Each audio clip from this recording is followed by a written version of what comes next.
Good morning, and thanks so much for tuning into the Trade Setup with me, Neeraj Shah. And well, the US markets had a bit of a whiff of green in Friday's session, a big downtick from the lows, actually a big uptick from the lows. If you see from the intraday, it looks even better a chart, but net, Dow was up about 1.39%, Nasdaq was 1.62% higher. The futures may be flattish right now, but the green was evident on the screen in Friday's session. Asia maybe taking a rub off from there, Nikkei, Hang Seng, Shanghai. I think you look at across the board, Kospi, ASX, etc. Not a bad start to the trading day today, and we may have a bit of a relief on that account in our markets as well. I call it a bit of relief because it's very unpredictable to say that this is going to be a trend. For now, completely difficult to say that. From our markets data perspective, the GDP number was okay. I mean, improved to 6.2% YOY in Q3 versus 5.6 in Q2. Now, remember, this was the anticipated number, 6.2%. The number that was there was the anticipated number. The uptick was due to strength in private consumption and government consumption, mainly due to government spends. Now, Morgan Stanley, of course, is constructive, and they say that this might, the confluence of a favorable fiscal policy that supports both capex and consumption, etc., might help growth. And remember, the NSO estimates for Q4 are very, very steep. I personally don't think that is where we will go to in Q4, but asar achhe hain, so keep that at the back of your mind. So what's the trade setup as a result of all of this today? Well, you know, the Sensex key support, Sensex is at the key support level is what I'm saying, because the trailing PE ratio is now near COVID lows. And I know we've changed the words here, but what I was trying to say was that the trailing PE of the Sensex is now at COVID lows, which is a key support for the Sensex. So bear that in mind.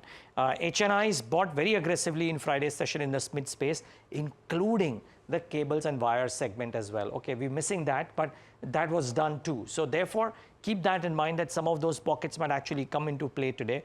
Tractors have shown, but autos otherwise look slightly tired. So I don't know if Nifty Auto picks up full steam today or no, but tractors could actually do well. So bear that in mind.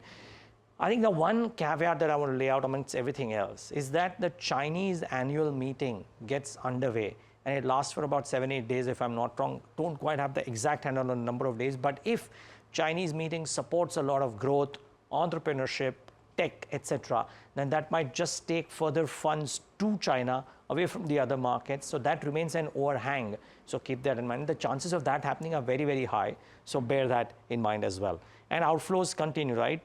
Domestic investors bought shares worth 12,000 crores, but FIs, despite the MSCI rebalance, sold shares worth 11,639 crores, a sharp selling in Friday's session. So February, FIs have sold nearly 59,000 crore rupees worth of shares, and this means cumulatively since October, FIs have sold 3.23 lakh crores worth of shares. I mean, this has been really, really sharp. But be that as it may, at some point of time, this will come to an end. Maybe this month, maybe next.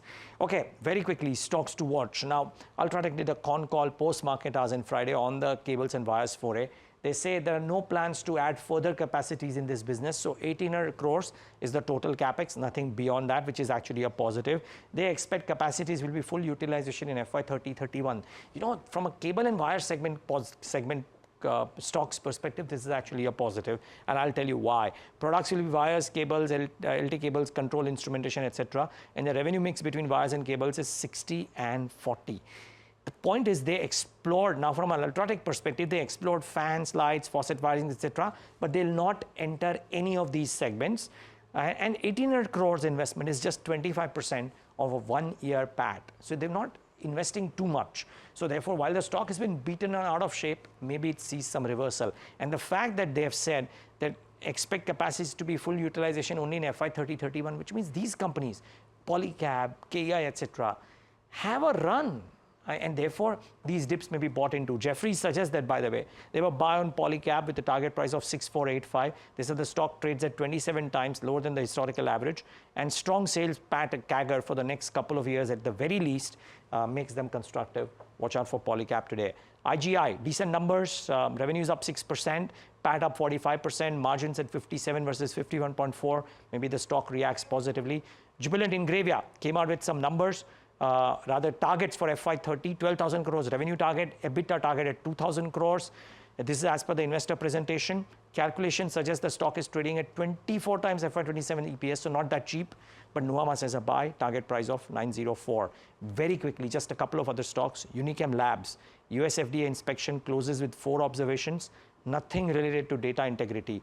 In auto sales, Hyundai was bad, Eicher was good, Maruti was okay, Tata Motors was bad, Escorts Kubota was reasonably okay, TVS was very strong, and M&M was very strong. So keep both of these in mind. Thank you so much for running through this. But TVS and M&M, these are the two that I want you to focus on, keep in mind. And in terms of mobility, Interglobe Aviation, very strong data that came in for India air passenger traffic and for Indigo's market share in particular in January. And we know that February had Mahakumbh. So therefore, Interglobe Aviation firmly in the thick of things. So keep an eye out for that. Last but not the least, Coal India, Morgan Stanley and Coal India, they say that the data, offtake data that has come out is not that great and it could wane on Q4 and FY26 numbers. So keep an eye out for this one as well, might be a small negative.